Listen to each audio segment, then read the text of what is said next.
Continuando con el papel del Estado en la economía, cuando el mercado por sí mismo no es capaz entonces de asignar eficientemente los recursos, o cuando la distribución del ingreso no es la socialmente deseada, o por problemas de crecimiento o de estabilidad en una determinada economía, el Estado podía intervenir. Y básicamente podemos hablar que hay distintas formas de intervención estatal. Por un lado tenemos que el Estado interviene o puede intervenir en la economía aplicando impuestos y gastando, es decir, haciendo una intervención directa entre lo que se llama el gasto público. Por ejemplo, puede hacer una ruta, puede tener un hospital, bien, puede prestar servicios. Eso es el gasto público, la policía, el ejército, la oficina de la licencia de conducir, y recaudar impuestos para financiar eso, cualquier tipo de gastos que haga. Esto es lo que se denomina la política fiscal. Y es una de las formas de intervención estatal. Por otro lado, lo que puede hacer es dictar regulaciones, bien, son normas que conllevan a controlar decisiones de las empresas o de los agentes económicos en general relacionadas con precios, ventas, producción. Bien, acá hacemos referencia, el Estado puede tener muchos tipos de regulaciones, puede, por ejemplo, puede de prohibir estacionar en una determinada calle. Bien, acá hacemos referencia a todo el tipo de regulación que puede tener incidencia económica. Ojo que hay regulaciones que creemos que no, y si las pueden tener. Si no me dejan estacionar o no me dejan llegar en auto o como sea a un determinado lugar, puede ser que entonces no sea rentable poner un negocio ahí. Entonces, ojo con las regulaciones que a veces parece que no son destinadas a regular económico, pero terminan impactando en los incentivos económicos y entonces en la asignación de recursos. Bien, hay acá también está todo tipo de prohibiciones, cuando prohibimos importar, cuando prohibimos el consumo de alcohol en menores. O sea, tenemos un montón de cosas que son más o menos relacionadas a la economía. Y hay una discusión entonces entre la regulación versus la liberalización, es decir, ¿qué hacemos? Regulamos, liberalizamos, dejamos todo a lo que diga el mercado, ponemos límites estatales. Bien, la discusión también está abierta, y el Estado ha avanzado en nuestro país y en todo el mundo en muy fuertes regulaciones. Bien, y después tenemos otra forma de intervención estatal, es directamente la producción de bienes y servicios por parte del Estado, ¿no?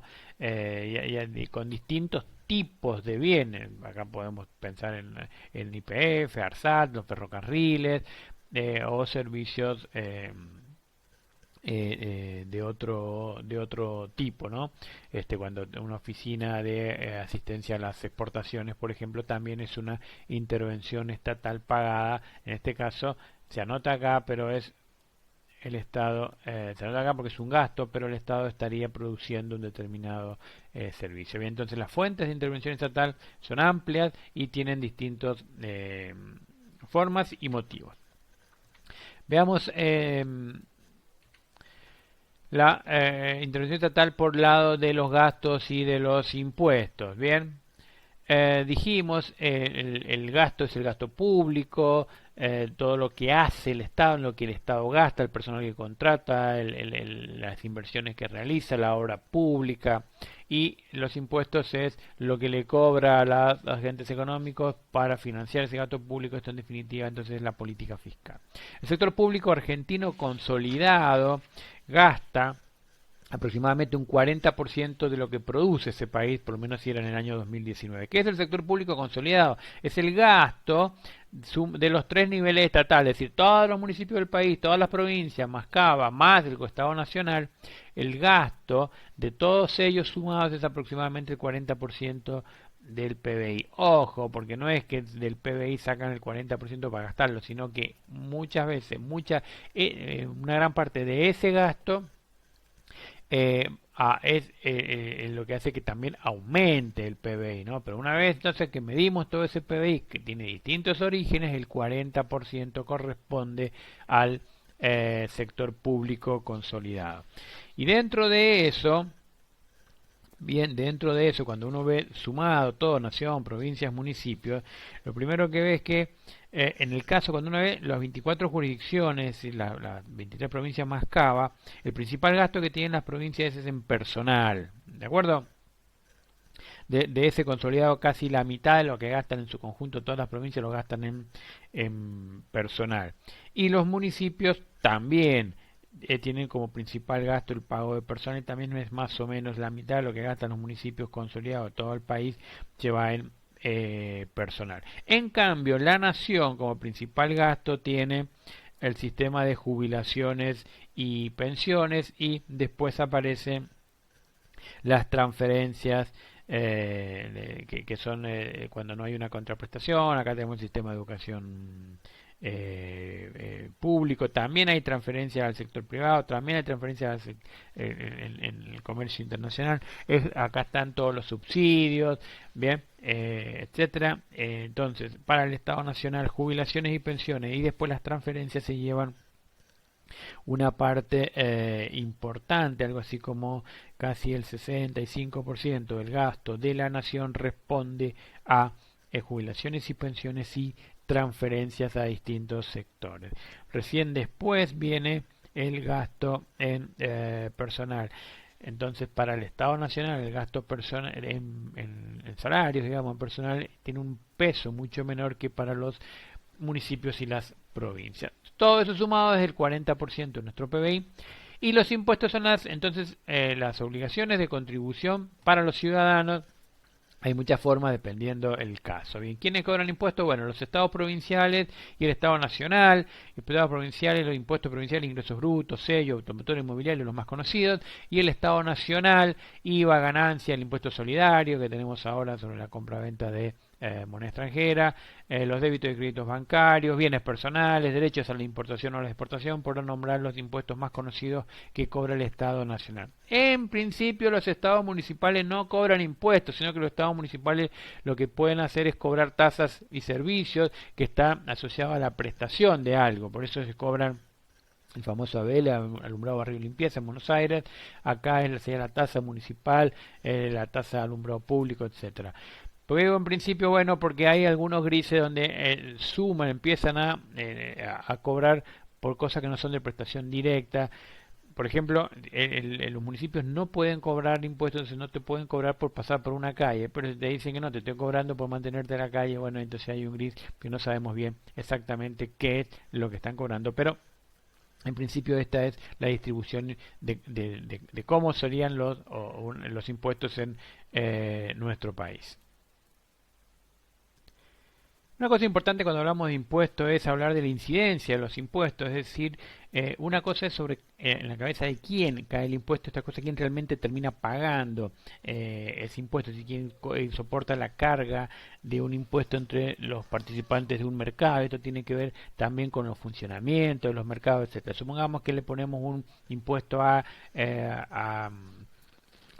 los negocios para tener los carteles publicitarios. Entonces, si una verdulería quiere tener un cartel publicitario arriba, tiene que pagar un impuesto. Bien, la pregunta es ¿quién va a pagar ese impuesto? Bien, el dueño del negocio. Ahora, ¿cómo lo va a pagar? Si el dueño del negocio lo que hace es dividir la carga impositiva entre sus clientes de manera que su rentabilidad, la rentabilidad de su negocio no se vea afectada, entonces en definitiva lo terminan pagando los consumidores, más allá de que la cabeza sobre la que se cae el impuesto es el propietario.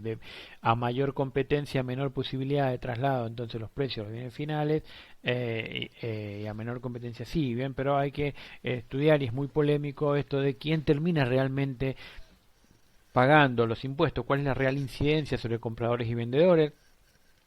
Y hay que considerar que la carga relativamente va a caer en una forma mayor, va a tener un mayor peso en aquella parte del mercado que es menos elástica, es decir, la que tiene menos posibilidades de salirse de ahí, de ir a una competencia, de ir a comprar algo sustituto y evitar el pago de ese impuesto. Es decir, que aquella agente económico que menor capacidad tienen para encontrar alternativas, es decir, la parte más elástica del mercado, va a tener una carga impositiva mayor. El IVA, por ejemplo, es un impuesto que recae y por eso a veces se le está exento a algunos bienes de primera necesidad. Es un impuesto difícil de evitar para el consumidor común. Entonces el consumidor y muchas veces la gente de bajos recursos su principal gasto es en productos de consumo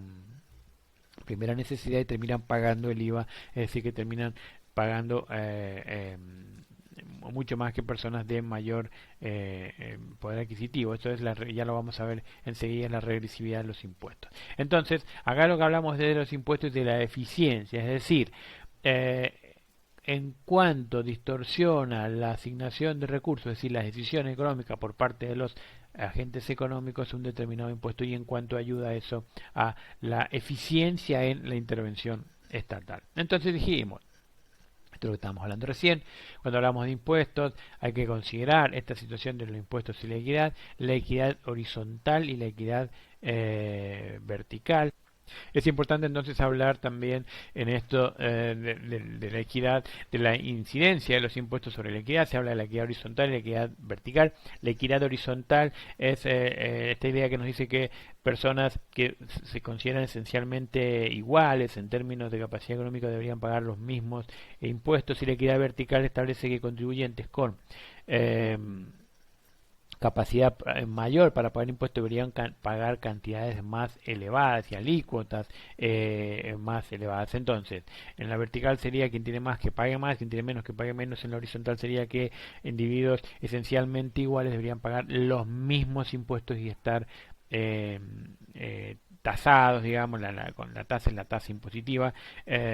Con los mismos criterios. La progresividad versus la regresividad, lo que decíamos recién. Progresivos son cuando el impuesto recae proporcionalmente de una forma más fuerte sobre los agentes económicos de mayor capacidad contributiva, y regresivos son cuando el impuesto recae en forma más fuerte sobre los agentes económicos con menor capacidad contributiva. El IVA es un ejemplo de un impuesto muy regresivo. Los que menos tienen pagan una tasa impositiva en términos de sus ingresos mucho mayor. ¿Por qué? Porque lo que se paga es lo mismo, es cierto, pagas el 21%, el 10,5%, depende de lo que estés comprando, pero si vos te gastás casi todo tu sueldo en productos de primera necesidad grabados con el 21% del IVA, pagás el 21% sobre prácticamente la totalidad de tus gastos. En cambio, si tenés un salario, un ingreso muy elevado y los productos de primera necesidad compras, no sé, gastas el 10% de tus ingresos comprar productos, ese 21% impacta sobre el 10% de tus ingresos, cuando la gente de menor recurso impacta en un porcentaje mucho mayor de sus ingresos. Entonces, la progresividad y regresividad de los impuestos también es algo a tener en cuenta, que muchas veces en los apuros y en las urgencias coyunturales de los déficits fiscales terminamos teniendo impuestos muy regresivos y no impuestos progresivos. Y después están los impuestos proporcionales versus los de cuantía fija. Estos están un poco más relacionados a la eficiencia en la asignación de recursos. Los proporcionales serían proporcionales a la renta: más ganas, más pagás, más volumen de venta tenés, más impuestos pagás, y al revés.